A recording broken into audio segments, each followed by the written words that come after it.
think both candidates have covered biography and qualifications thoroughly, and also have talked about jobs. Ronnie talked about education, so I want to ask both candidates, do you favor building new schools, and how would you pay for it? And Ronnie goes first.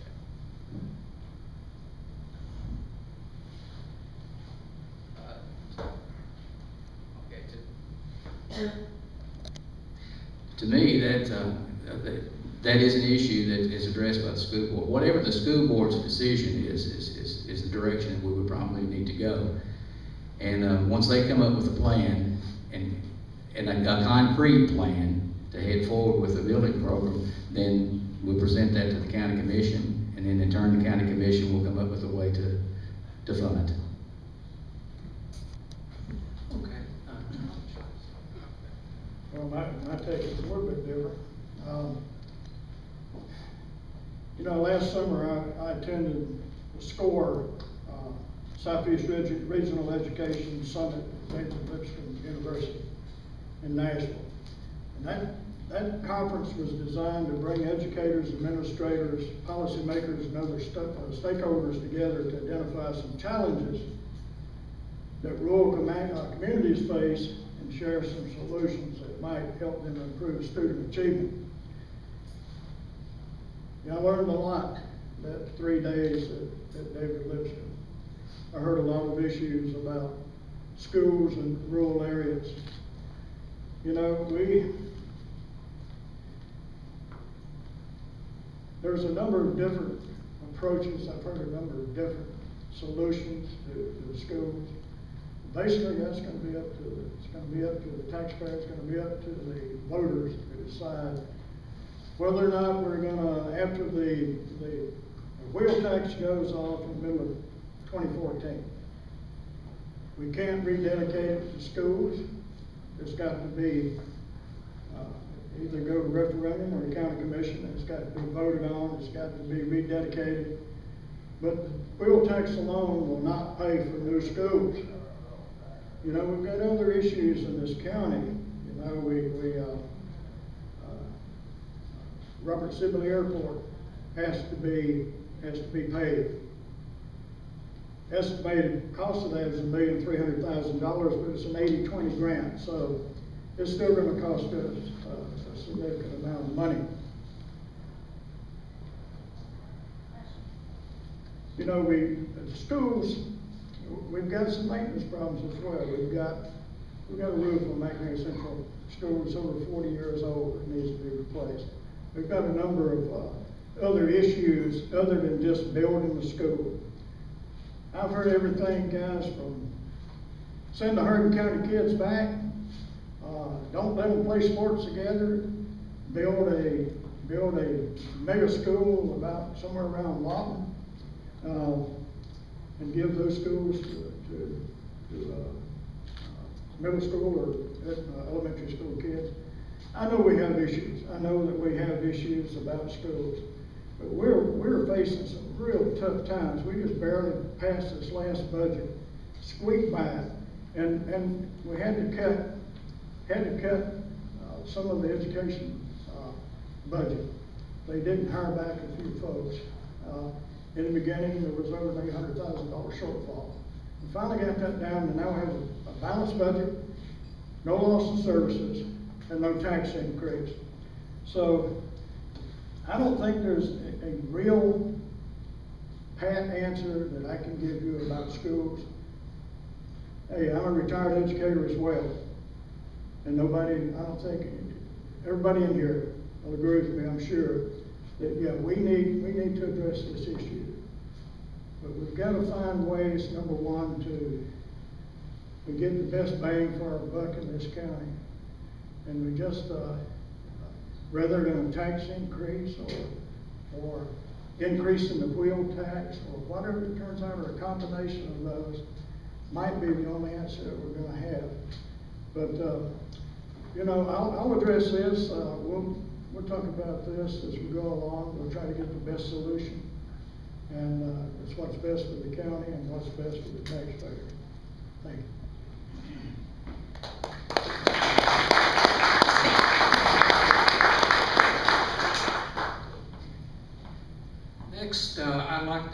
both candidates, what would they do about animal control? And this question will go to Tom first.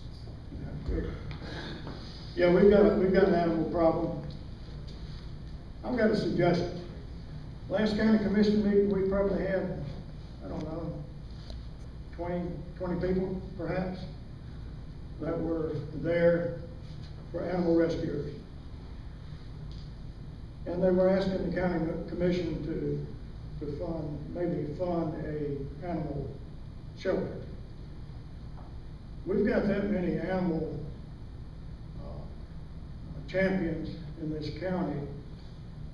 My suggestion was to get them to form themselves as a 501c3 or a C6, a nonprofit, appoint themselves a committee, appoint themselves a chair, then they can go after their own grants, whether it's with USDA or whether it's with Petco. And then when they come to the county commission the next budget year and they have some real solid figures to present to the county as a nonprofit, the chance then maybe, perhaps, we'll be able to give them a little funding. But we just don't have the money to do an animal shelter, and I'm an animal lover just like everybody else. I won't tell you how many cats hang around my house. There was a fox eating my cat food when I left home this afternoon, and we have a dog. So, you know, we love animals as much as anybody else, but it's all about money.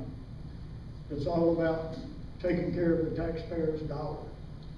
So that was my suggestion about animals, is that they form themselves a nonprofit and they appoint themselves a committee and a chairman, and then when they come to us next budget year, maybe we'll be a little better off, maybe not, but maybe we might. Good. Thank you.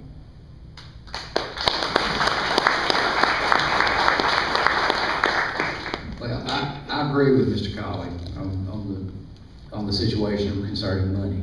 We do know that it all stems from that. And of course, in a county that's strapped for funds, you know, it's real difficult for us to get into the shelter business, because we see how it happens in other communities and other counties that have the trouble with that. As I'm an animal lover myself, but I do know we need to have a plan in place, and my feelings run this way. That's where I agree with Tom, that they need to organize themselves and to present something to the county commission, to the budget committee, which means that I think we need to go a little bit step further. You know, get their groups, the control group, the Humane Society groups, get them together, get them to pick a delegate, have a county commissioner or possibly two county commissioners that are interested to be in these meetings with them, to kind of give them some kind of guidance, and then come up with a concrete plan to present before the county budget committee. And what I mean by a concrete plan is it'll have to be something that will be in steps. Obviously, the first thing we can do is control the animal issues that we have present. Sheriff Buck and I have talked about this several times, and he's in the process of training 2 officers to be control officers that would give us an opportunity to at least catch animals and get them to, hopefully, to a shelter, and hopefully get them to a humane rescuer that would also be able to place them. But I think back to what we were originally talking about, as far as the building a facility, I think we all understand that that's something will be in the future. Also, there are many grants available to humane shelter rescuers. They're all online. Tom mentioned Petco. There's several others that do have loans for, or grants, matching grants for this. And also, they can raise money. Madison County has a humane shelter, but it's totally supported by the Humane Society of Madison County. And they have a wine and dine type of event that's every year that raises a great deal of money for that particular event. And at that event, they raise a considerable amount of money, enough to run the facility. So there's ways to do this and to get it done, but it does take time and it does take planning. And I'm concluded.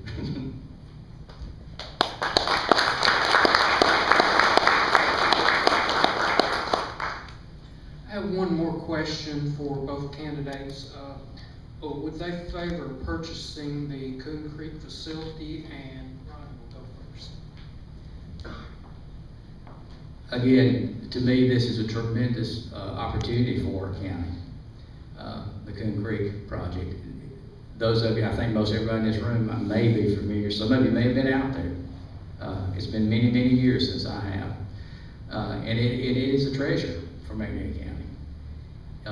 The largest land fossil that's found is in the Smithsonian, comes from Coon Creek. So it's an important thing for us to have here. Again, we go back to funding.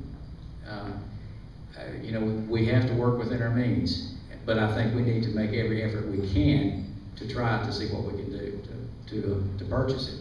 Now that means there is an opportunity in the next 2 years for us to apply for a 50-50 grant in order to try to purchase the property. But again, I think there was a lot of misinformation at the last county commission meeting that caused that to happen, because again, communication to me is paramount in county government. And if everybody's not properly informed, we don't need to move forward on anything. And but I do think that it would be an asset to McNairy County.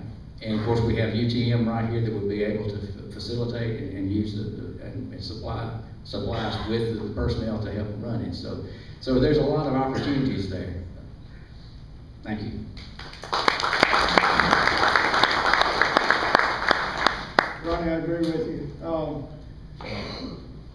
We had a great presentation from Dr. Gibson from UT Martin at the Rotary Club, and a number of you were there. But that presentation wasn't made to the county commission, so the county commission didn't have any real strong information about Coon Creek. There were some issues about, it's kind of like you buy land, but you can't have mineral rights. We weren't going to have access or control of the fossils. It is one of the most significant fossil sites in North America. My wife and I visited 3 or 4 years ago in northeast Tennessee to the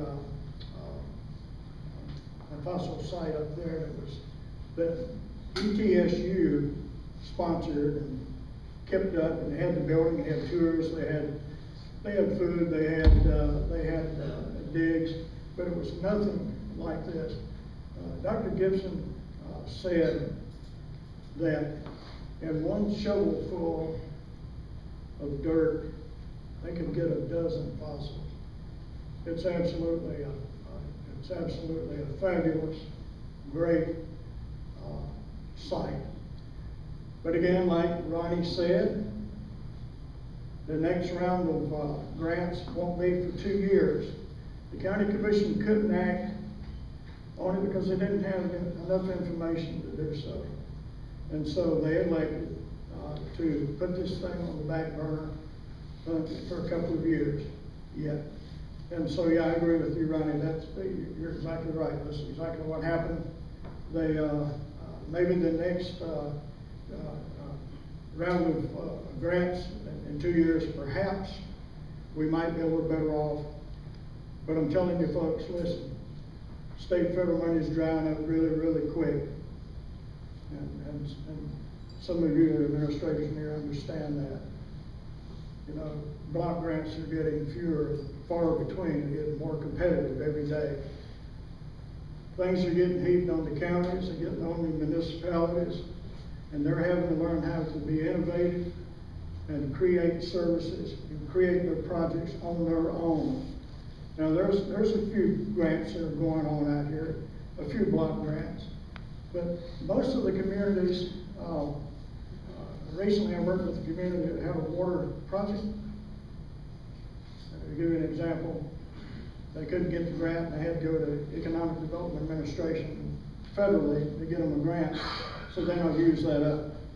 So anyway, yes, I agree with that Coon Creek is a wonderful, wonderful site. There are a lot of researchers that go there.